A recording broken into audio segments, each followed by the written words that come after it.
Christopher. I'm Beth Bosk from New Settler Interview, and I'm going to start our time together with a letter that was written by Sean Gunn's mother, who recognizes you as her grandson. I'm going to read the first paragraph, and then you can pick up the story from there.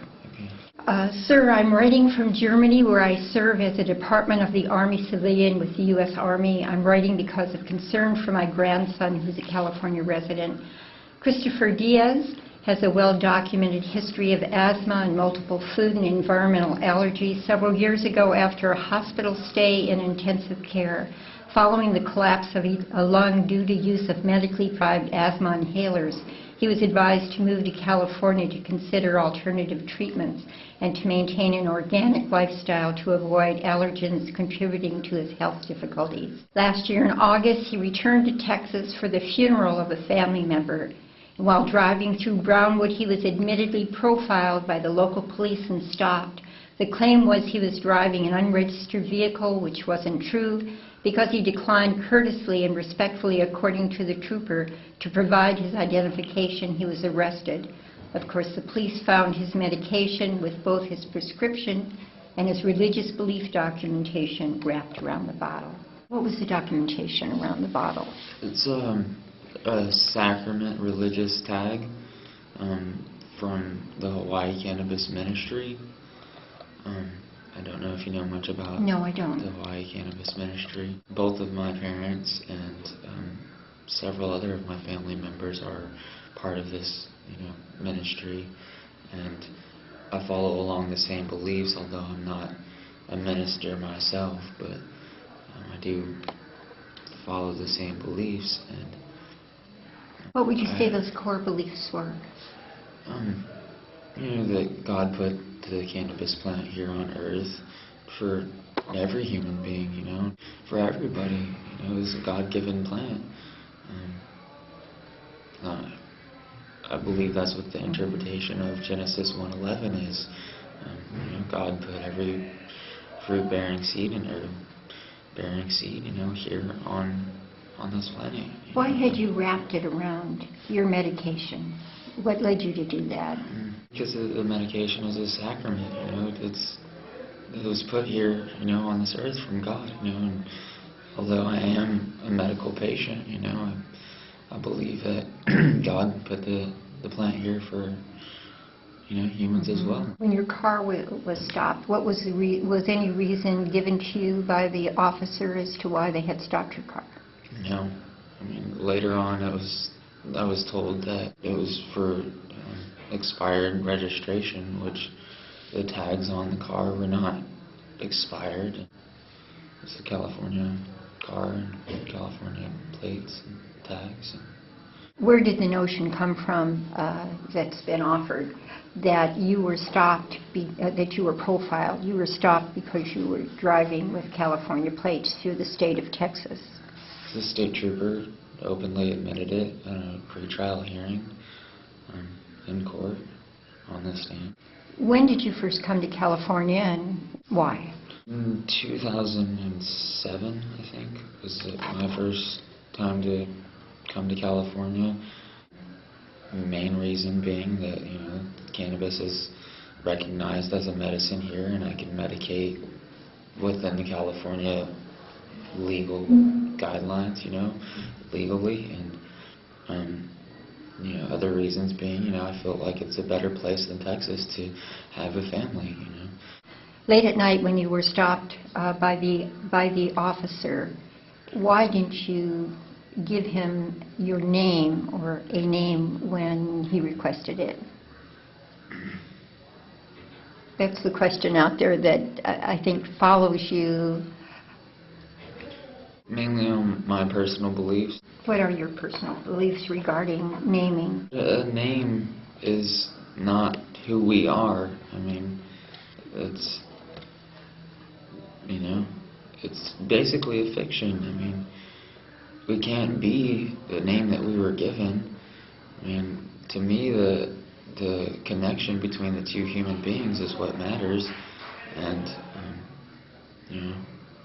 I don't have a state-issued identification. and so I couldn't provide him with the state-issued identification. Did he indicate to you that simply providing your name would have been enough if you don't have a driver's No. license or so? There was no indication of anything. Was it that you were frightened? Did you freeze up, or was it a determination on your part not to provide him with the name your birth name? Both. I mean, I did. It has been my first time ever pulled over, and being late at night and in the middle of nowhere by myself, it is frightening. That's the reason why I asked and stated that I was going to get my camera and get documentation of what was going on, and that's when I was pulled out of the car and thrown in handcuffs, and just went from there. One of the stories circulating about you is that the sovereignty movement, folks from the sovereignty movement, came to the fore in your support over the issue of your not providing your name. And so I was hoping you could just talk a little bit about how you felt about that support, what you share in common, and where your own mind diverges from it. I haven't had much interaction with sovereign people or people of the sovereign movement. The help that was seeked out during the time of my confinement in Texas, I don't know who they were and where they came from. I do know that the help that was provided by them didn't really help my situation. It seems like it's gotten a lot worse. It seems like there's a lot of false stories, and the judge and the officials in Brown County really didn't seem to like the help that was sought out, and they're helping. I'm going to continue reading from this letter from your grandmother. Okay. He subsequently spent 80 days in the Brownwood jail. He had no independent lawyer, and the lawyer provided by the court apparently had a heart attack and died. While in Brownwood jail, he was refused visits by pastors, and the organic fruit which was brought to him because of his multiple food allergies were refused. The car belonging to his parents was impounded, even though the parents brought the registration documentation the next day, and it remains there to this date, although the tow trucker offered to give it back for $1,500 with no receipt, and that was reported to your office as well. This is a letter to the Attorney General of the state of Texas, I understand. Okay. Do you want to talk about being in jail, always wondering and worrying about when your next asthmatic attack would come, what that was like, and how you dealt with those fears? I wasn't provided with any kind of asthma medication until maybe about the last 2 weeks that I was there. So, going 60 days without, any kind of medication or any kind of medical attention at all, not knowing what's going on, the harsh conditions. I mean, it's small confinement rooms, non-organic food. Were you harassed or attacked by either the other inmates there or staff? Verbally, a few times by inmates and as well as staff, yes. Verbally because of your belief system, or because you're a frail-looking young man? I don't know what their reasons were for harassing me. It's not for me to say what.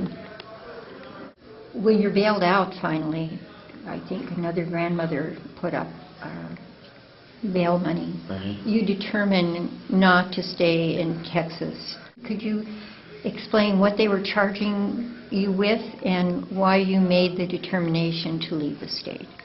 One of the charges is a possession of marijuana, which here wouldn't be a very big deal, as well as the possession of a controlled substance, which is hash or hashish. Here wouldn't be a big deal either. Here it's called a cannabis concentrate, but because it's known as hash and has been considered a controlled Yeah. substance. And So what do you use the cannabis concentrate for with regard to your medical ailments? as an expectorant, How do you use it? how do I use Mhm. it? I smoke it.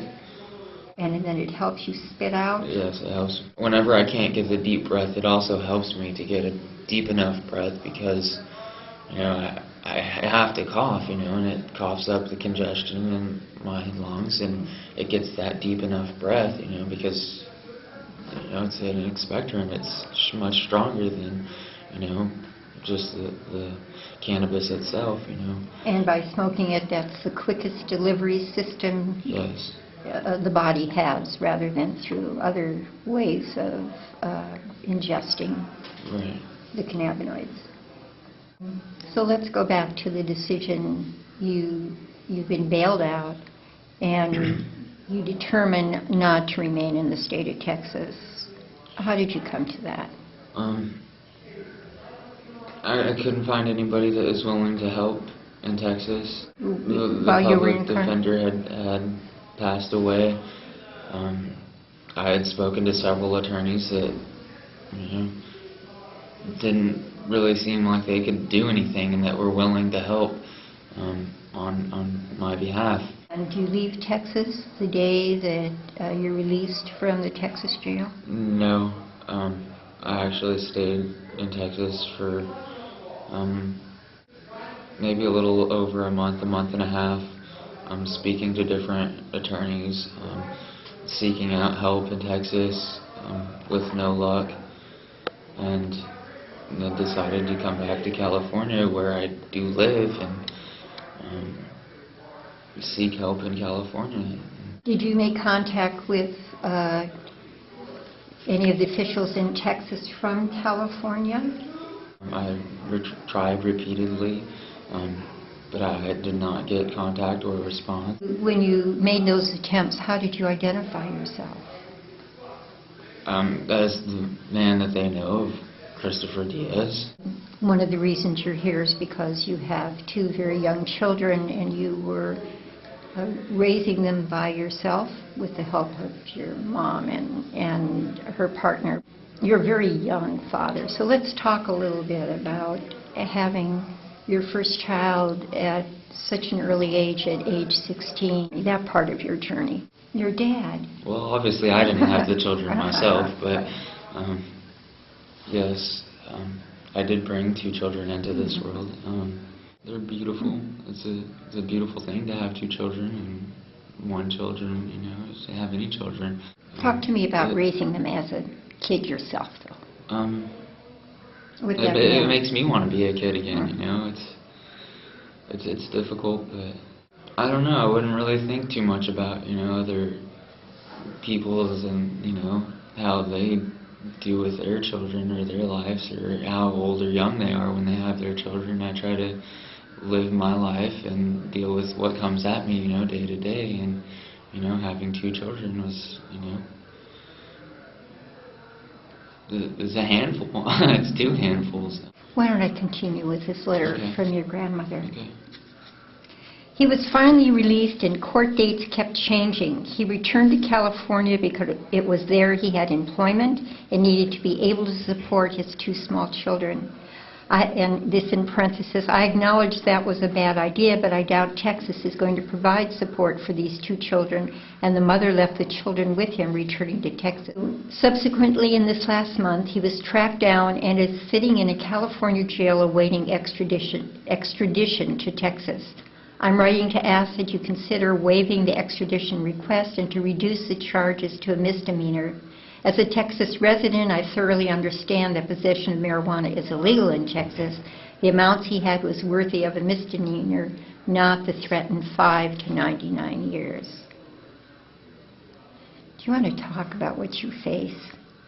Not really. 5 to 99 years. Not really. I mean, it's shocking.